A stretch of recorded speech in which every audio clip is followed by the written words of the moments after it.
Pada kesempatan kali ini, saya akan membahas refleksi mengenai kingdom Animalia serta kingdom Plantae. Pertama-tama, saya akan membahas refleksi mengenai kingdom Animalia. Kingdom Animalia atau disebut juga dengan dunia hewan mempunyai bentuk maupun ukuran yang beragam. Manfaat kingdom Animalia adalah sebagai sumber nutrisi atau makanan yang dipercaya dapat menyembuhkan berbagai penyakit, contohnya teripang. Teripang atau timun laut ini cukup langka karena kandungannya yang kaya nutrisi. Jadi jangan terkejut apabila harga hewan ini mencapai jutaan rupiah.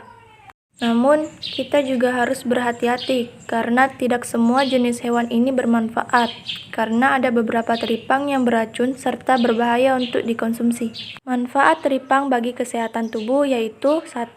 Menjaga kesehatan jantung, 2. Mengatasi peradangan, 3. Menjaga kesehatan fungsi hati, 4. Menghambat pertumbuhan sel kanker, dan yang kelima, menurunkan kadar kolesterol pada darah. Ciri-ciri kingdom Animalia yaitu 1.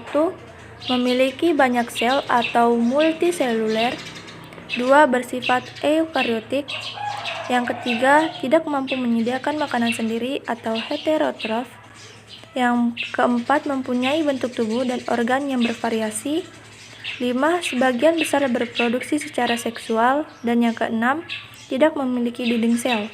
Selanjutnya, klasifikasi kingdom Animalia berdasarkan tulang belakang yang dipunyai dan terbagi menjadi dua yaitu invertebrata dan vertebrata. Invertebrata atau tidak mempunyai tulang belakang terbagi atas 8 filum yaitu 1. Filum Porifera berasal dari kata porus atau lubang kecil dan ver atau membawa. Jadi, Porifera adalah hewan yang mempunyai tubuh berpori atau disebut juga sebagai hewan spons. Filum Porifera terbagi atas 3 tipe yaitu 1. Tipe Asconoid, 2. Tipe Sconoid, 3. Tipe Leuconoid atau Ragon. Yang kedua, filum Coelenterata atau Cnidaria berasal dari kata coelos atau rongga dan enteron atau usus. Coelenterata memiliki rongga usus atau rongga gastrovaskuler yang terdapat di lapisan Filum Coelenterata terbagi atas 3 kelas yaitu 1. Kelas Hydrozoa, beberapa diantaranya hidup di air tawar, hidupnya secara berkoloni mempunyai bentuk tubuh polip dan medusa.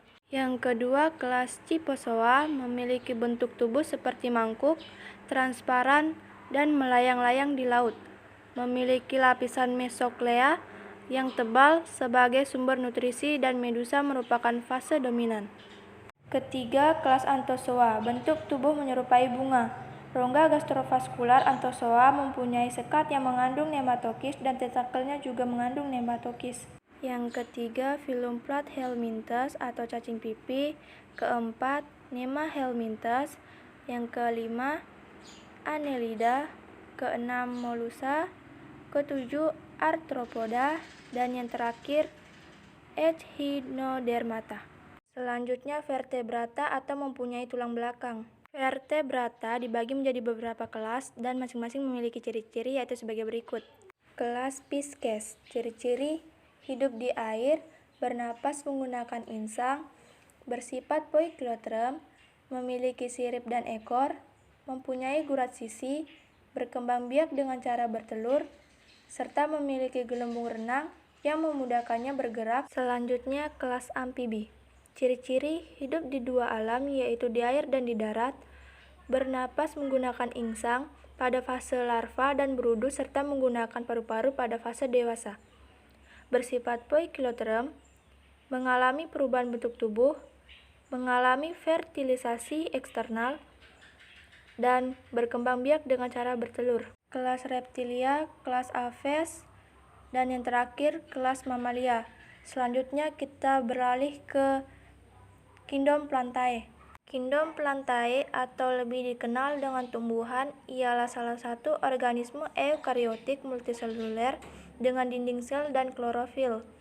Klorofil yaitu zat hijau daun yang berfungsi untuk berfotosintesis sehingga tumbuhan tersebut mampu membuat makanannya sendiri atau autotrof. Ciri umum kingdom Plantae tersusun atas sel eukariotik multiseluler, mempunyai dinding sel yang tersusun atas selulosa, berklorofil, menyimpan makanan cadangan dalam bentuk zat tepung amilum bersifat autotrof. Klasifikasi kingdom Plantae dibagi menjadi 3, yaitu 1. Bryophyta atau tumbuhan lumut, 2. Pteridophyta atau tumbuhan paku, 3. Spermatophyta atau tumbuhan berbiji. 1. Bryophyta atau tumbuhan lumut merupakan sekumpulan tumbuhan kecil dengan struktur tubuh yang sederhana dikarenakan belum memiliki akar, batang, dan daun sejati.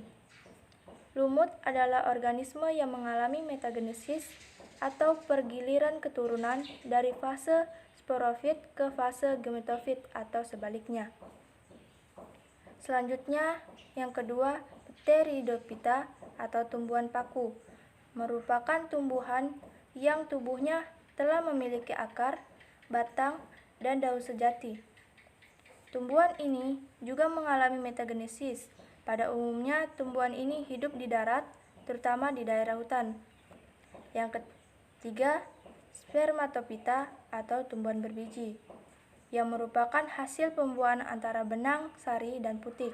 Spermatophyta dibagi menjadi 2, yaitu Angiospermae atau berbiji tertutup dan Gymnospermae atau berbiji terbuka.